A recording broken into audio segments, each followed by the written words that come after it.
นล่อเลี้ยงมาสาเหยียบดังท้องฟ้าอบอ้อมให้เฮาห่มเย็นเหยียบดังแผ่นดินให้ทินอาศัยดังเห็นบุญคุณของผู้ก่อเป็นเส้นสายน้ำล่อเลี้ยงพืชผลอาจารย์ทุกคนเปี่ยมล้นไปด้วยวิสาเศร้าคำสองเศร้าเองหาวิสามาสอนสิบจดยังนอนบ่ได้ลำค่ำคืนฝืนใจอดทนมุ่งหมายให้สิทธิ์ของตนเป็นคนพัฒนาสานลาวก็เปรียบเหมือนเพลิงไฟที่ส่องเยืองทางเป็นแสงสว่างตามทางพักเขาลาเฮาดังสายทาลา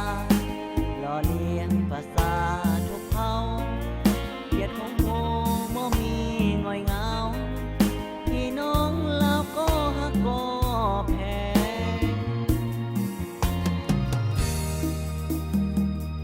ย่อมือก้มกราบด้วยความซับซึ้งในใจให้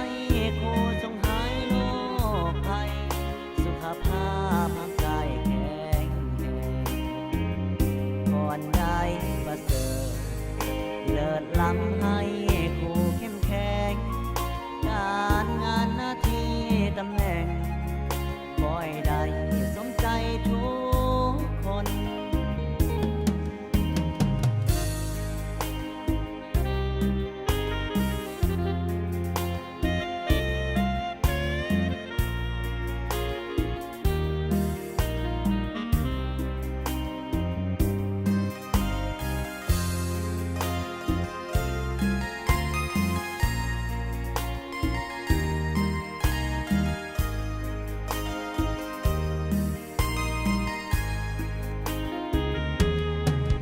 ก็เปรียบเหมือนเพลิงไฟที่ส่องเยืองทางเป็นแสงสว่างตามทางพักเขาลาเฮาดังสายทาลาล่อเลี้ยงประสาทุกเผ่าเกียรติของครูบ่มีง่อยเหงาพี่น้องลาวก็ฮักก็แพงย่อมือก้ม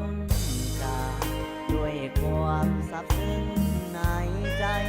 ให้ครูจงหายโรคภัยสุขภาพร่างกายแข็งแรงก่อนได้ประเสริฐเลิศล้ำให้